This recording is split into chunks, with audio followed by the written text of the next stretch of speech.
നമസ്കാരം. കേരളത്തിൽ കോളിളക്കം സൃഷ്ടിച്ച നടി ആക്രമിക്കപ്പെട്ട കേസ്. സംഭവം നടന്നതിന്റെ പിറ്റേ ദിവസം തന്നെ സംവിധായകൻ ബൈജു കൊട്ടാരക്കര ഒരു പ്രസ് മീറ്റ് വിളിക്കുന്നു. ആ പ്രസ് മീറ്റിൽ വളരെ ശക്തമായ ചില കാര്യങ്ങൾ ഉന്നയിക്കുന്നു. ഈ സംഭവം സിനിമയിലുള്ള ആളുകൾ അറിയാതെ നടക്കില്ല എന്ന് തറപ്പിച്ചു പറയുന്നു. കാരണം കൊട്ടാരക്കര അന്ന് മാഗ്ഡ ഫെഡറേഷന്റെ പ്രസിഡന്റാണ്.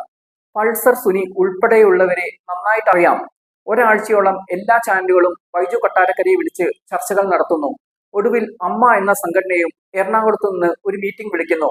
ബൈജു കൊട്ടാരക്കരയെ അന്ന് മീറ്റിംഗിന് വിളിച്ചപ്പോൾ അയാൾ പറഞ്ഞത് കള്ളൻ ഇരിക്കുന്ന കപ്പലിൽ യാത്രക്കാരനായി ഞാൻ ഉണ്ടാവില്ല എന്നാണ്.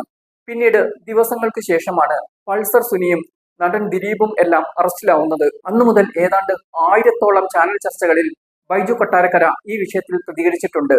ഒരുപാട് എതിർപ്പുകളും നഷ്ടങ്ങളും സംഭവിച്ചുവെങ്കിലും തൻ്റെതായ ന്യായത്തിൽ ഉറച്ചു നിന്ന് ഉരുക്കുമനുഷ്യനായി അദ്ദേഹം മാറി. പല കോണുകളിൽ നിന്ന് ഒരുപാട് ഓഫറുകൾ വന്നിട്ടും അതെല്ലാം നിരസിച്ചു.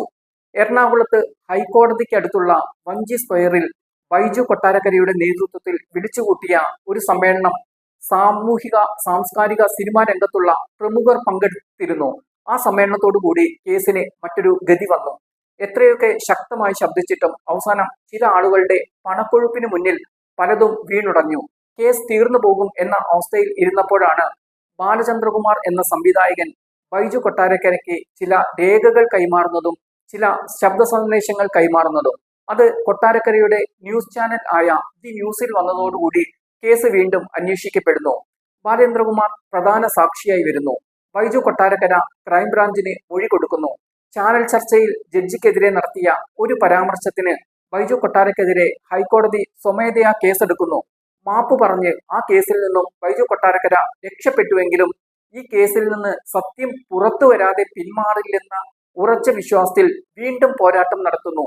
ബൈജു കൊട്ടാരക്കരയുടെ നേരെ വധശ്രമം നടക്കുന്നു. ഇയാളെ കിട്ടാതെ വന്നപ്പോൾ വീട്ടിലുണ്ടായിരുന്ന നായ്ക്കളെ വരെ വെട്ടിക്കൊന്ന സംഭവം പോലും ഉണ്ടായി. അത് ഇപ്പോഴും കേസിലാണ്. കേസിന്റെ വിധി വന്നപ്പോൾ 8 മുതൽ 12 വരെയുള്ള പ്രതികൾ ശിക്ഷിക്കപ്പെടാതെ പുറത്തു വന്നപ്പോൾ സോഷ്യൽ മീഡിയയിലൂടെ പുറത്തു വന്ന പ്രതികളിൽ ചിലരുടെ ആളുകൾ പരിഹാസത്തിന്റെ കൂരമ്പുമായി ഇയാളുടെ പിറകെ നടന്നു. അതൊന്നും വകവയ്ക്കാതെ വീണ്ടും സത്യത്തിനും നീതിക്കും വേണ്ടി പോരാടുന്നു ഈ മനുഷ്യൻ.